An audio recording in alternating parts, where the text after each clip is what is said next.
the space is really designed for that. Those of you who have spent any length of time on YouTube know that collaboration is one of the most powerful ways to build your audience, and this is a space for that to happen. It's a space for our creators and our channels to call home. So one question we're getting asked a lot now is, how do channels come and work with the space? And the space is free. The price of admission is that you have a channel on YouTube. And we actually are, on a quarterly basis, starting next year, going to bring in a group of channels to work on projects that they've proposed. And you actually are the first group that's going to be able to apply, if you're interested, to come and be part of our winter class that starts in January of next year. So if you turn around for a moment, crane your necks around, in the back of the room, Rob and Diana. Diana's our head of creator experience, and she's in charge of bringing in each quarterly class that's going to come work in the space. And she has a stack of applications, because we wanted to do it 20th century style tonight, not 21st century style. Since we're in soft launch, we don't have our website up yet. It will be up in a couple of weeks, and you'll be able to apply online at that time. But for now, you can apply it the old-fashioned way, and Diana and some of the rest of our team can help you figure out how to do that. I think it's not too difficult, but we'll be interested in your feedback on that. What else? The only other thing I guess I want to say is, let me tell you a little bit about what's going to happen tonight. First, we have Pimp My Channel, which is a name that Bridget, who's running the event tonight, chose. Congratulations, Bridget. That's going to be led by Brandon Gross and Alex Gear, who are two of our Cracker Jack strategists on our team. So definitely check the playbook, reread the playbook. It's the best collection of general practice for YouTube that you're going to get in one place. So, programming, being consistent. So, this tenet can apply to a lot of different aspects on YouTube. I like to use this. I have our trusted cameramen, James and James. James squared up here because I wanted them to get a shot of all of you from the front, which is something we've been getting it from all other angles tonight. But everybody wave at James and James. Thank you. Yeah, and shout. Why don't you shout too? That'll be good. All right. That's all I need, guys. Thank you. We're all about experimentation here. So our next panel is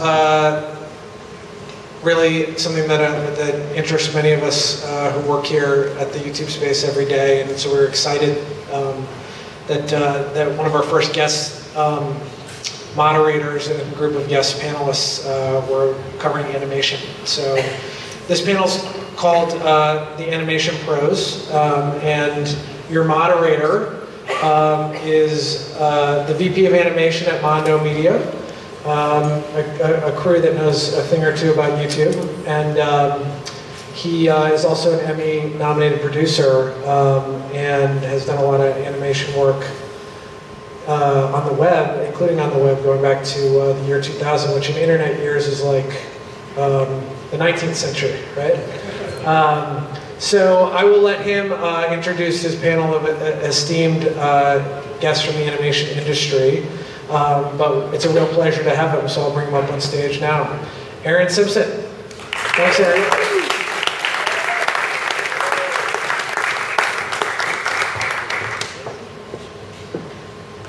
Thank you, Liam. Thank you very much. Let's welcome everyone up on the stage here. Eric, Dane.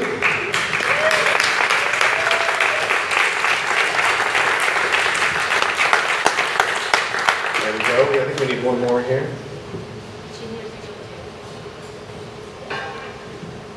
Right on, right on. So just big thanks first to tip it off to Bridget, to Liam, inviting us into this space, help us kick this off. Big round of applause for everyone. Thank you so much. And thanks for sticking around for the adults only late show. We've got lots of fun stuff planned here. So this is Animation Pros. I think we've got a lineup that is just unbelievable. I am honored to be with some of the folks up here. We've got practically like YouTube royalty here. So we got a lot to pack in. Panelists, as you can see here on the screen, we've got 5 great folks. We'll do some introductions to kick it off and see some clips. We'll watch some animation, and then we're going to do some topic roundtable, toss some stuff out. As many of you full well know, he's the creator of The Annoying Orange. It's a beast on YouTube, a beast. Just his main channel, I think 2.5 million subscribers, just monstrous. And he's currently sort of setting the tone for jumping from the web onto TV. You know, Cartoon Network, there'll be more to talk about that. 39 episode order and all sorts of fun. So that's what it looks like on Cartoon Network. The title got longer, episodes got longer. So here's some funny things that could happen. And then he'll go out the next 2 days and just write scripts, and then he'll send me the drafts, and then I'll help revise and go back and forth. But it's a long process that takes days, if not weeks, and people do not realize that. Yeah, they think it's super easy, but it's not. And any tips for folks sitting out here who are sort of like maybe at the beginning of their writing career and trying to, you know, just keep advancing their craft and maybe getting frustrated, I'm not hitting the bar I'm trying to hit. Any tips on sticking it out or resources or? Watching videos, finding things that make you laugh, and you know, kind of emulating that. I think that's the most important thing. If you're making yourself laugh, then you're on to something. Because if you can make yourself laugh, you should be your biggest critic, in my opinion. If you can laugh at your own stuff, then you're definitely headed in the right direction. That usually means that other people will laugh at it too. Great, great. And Emily, you know, who's created the 10 episodes of Pubertina. You've got a microphone here. You know, how did you find your voice? Like, how did you discover that voice and what you wanted to talk about, the types of comedy you wanted to get into? Well, I guess I've looked to my influences, which has just helped form my sense of humor. Like, I like very direct, honest comedy, and sometimes too honest or cringe-worthy stories. I really like personal stories. I think that's always most interesting when you're deriving your stories and your characters. Right, what you know. Yeah, off of people you know, people who make you laugh in real life.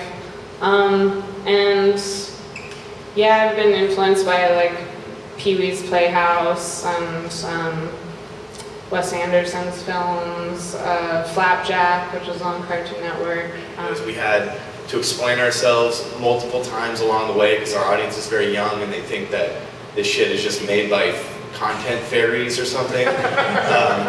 And we're constantly having to communicate with people, but that's also how we kept that momentum going.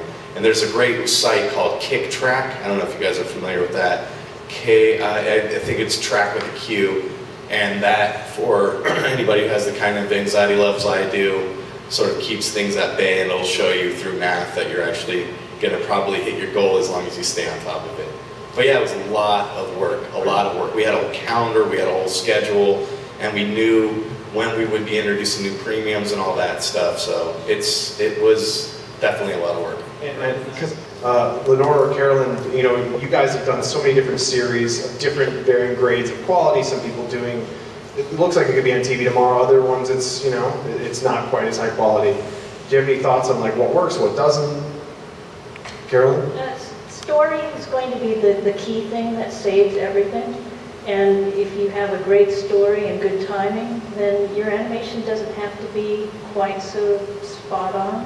I mean, it helps to have good production values, it really does, but it's not the end-all and be-all. If you have a character that emotes and you can tell the story with the correct plot, then if you've got good character actors, I think that does really well with the timing. Great, great.